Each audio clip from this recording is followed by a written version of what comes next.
Cambiamos de información para hablar de la banca. Se ha proyectado un incremento en el IUE, el impuesto a las utilidades de las empresas. En este caso estoy con el señor de Asofin. Él es el licenciado José Antonio Silva Peñaranda. Él es secretario ejecutivo de Asofin. Gracias por estar con nosotros. ¿Qué es lo que ha pasado en estas entidades? Ustedes han solicitado de que se incremente este porcentaje, así lo dijo el ministro del área. Bueno, en primera instancia, muchas gracias por la oportunidad de brindar y que nos están otorgando ustedes para poder expresar nuestra opinión, nuestra posición en relación a este impuesto, ¿no? En realidad lo que se había solicitado es la eliminación de otro impuesto, que era el impuesto a la venta de moneda extranjera, porque este impuesto ya se había advertido al momento de su implementación de que iba a generar distorsiones, ¿no? La banca en su momento había manifestado su desacuerdo en implementar este impuesto por los efectos que iba a generar, sobre todo en el mercado cambiario boliviano, ¿no? Y no nos equivocamos en su momento y básicamente se había solicitado la eliminación de este impuesto. ¿Cuánto generaba este impuesto aproximadamente? Aproximadamente, según estimaciones, generaba alrededor de 40 millones de dólares. ¿Cómo afectaba a las personas, en este caso, a los usuarios? En realidad, era un impuesto que se afectaba por la venta de moneda extranjera, de dólares, ¿no? Entonces, todas las personas que vendían, se acercaban a las entidades financieras a vender sus dólares. De esa transacción se generaba un impuesto que era aplicable al sector bancario, ¿no? Entonces, eso definitivamente ha generado ciertas distorsiones, reitero, en el mercado cambiario, y por eso se había solicitado de que este impuesto debería ser no repuesto, porque en realidad la fecha de vencimiento fue el 5 de diciembre, ¿no? 5 de diciembre, pasado 5 de diciembre, entonces se había solicitado de que no sea repuesto este impuesto. Entonces... ¿Este impuesto afectaba directamente a las entidades financieras? Afectaba directamente porque las entidades financieras trabajan con diferencial cambiario de... ¿Por qué se solicitó, por ejemplo, que se sustituya ese impuesto o se derogue en todo caso? Sí. Si es que también existe otro, como el impuesto a las transacciones financieras, cuando se hace en dólares, por ejemplo, y ese también ya se había vencido.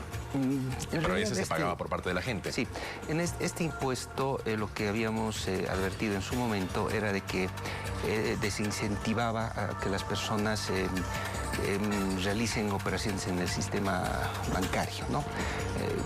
Dado de que generaba distorsiones justamente por la aplicación del impuesto. Entonces se generaban distorsiones especialmente en los tipos de cambio, ¿no? Entonces este impuesto tenía una vigencia que ha fenecido el 5 de diciembre y lo que se había solicitado es de que no se reponga, ¿no? No se amplíe. El gobierno siempre ha dicho, señor Sevilla, de que las entidades financieras han tenido buenas ganancias en todos los años y que deben tributar, que deben pagar impuestos, y que esta justamente era una nivelación, que los impuestos a las utilidades específicas eran de un 25%. Sí. En realidad tal vez es bueno aclarar de que lo que se ha propuesto y lo que se va a implementar a partir de la fecha es una carga adicional a la alícuota al impuesto a las utilidades de las empresas, que esta alícuota estaba fijada en 12.5 y ahora se está incrementando al 25%, aplicable a partir de la próxima gestión, ¿no? En realidad, el tema de las utilidades,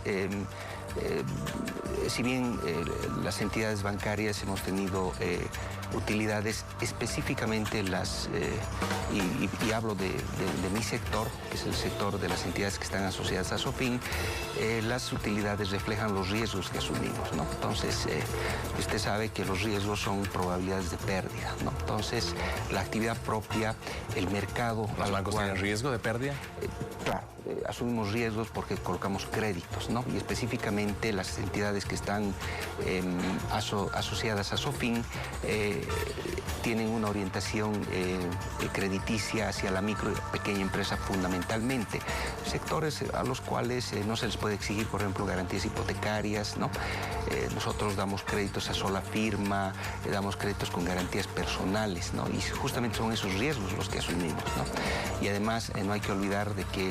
Son créditos que además son realizados precisamente por la ley de bancos, que ha cambiado la modalidad de créditos. Anteriormente se tenía que presentar documentación, era complicado sacar un crédito. No, en realidad nosotros, las entidades de Asofin ya venimos trabajando en promedio unos 25 años en el mercado boliviano, ¿no? Dando este tipo de créditos bajo estas modalidades, ¿no? Si bien valoramos mucho que la ley de servicios financieros ha recogido en gran medida nuestra actividad, ese es un punto muy importante. Reitero, valoramos mucho, pero nosotros somos entidades que ya venimos, por ejemplo, otorgando créditos con garantías no convencionales ya hace bastante tiempo atrás, ¿no? Es algo que, reitero, hoy por hoy se ha formalizado, se han emitido disposiciones que viabilizan la otorgación de créditos con garantías no convencionales. Estamos llamando de bienes del hogar, maquinaria, ganado, etc. Y ahora, si este proyecto de ley se va a realizar y la banca va a tener que cancelar este impuesto, ¿a quién lo va a transferir? ¿Al usuario final? No, en realidad es un impuesto hacia las entidades directamente, ¿no? Es muy difícil transferir. Subiendo las tasas de crédito, sí, subiendo aquello. Es justamente también en contraposición tenemos una norma que regula las tasas de interés de créditos al sector productivo y a vivienda de interés social, ¿no? Las entidades agremiadas en Asofin que tenemos una orientación crediticia hacia la microempresa, tenemos la obligatoriedad de colocar créditos al 11.5% al sector productivo, ¿no? Al microcrédito productivo al 11.5%. Entonces, esa también es una disposición normativa que la estamos cumpliendo y todo lo que emite el gobierno lo vamos a cumplir. Para finalizar muy corto, ¿rechazan esta norma? No rechazamos, sino consideramos que es muy dura la carga tributaria.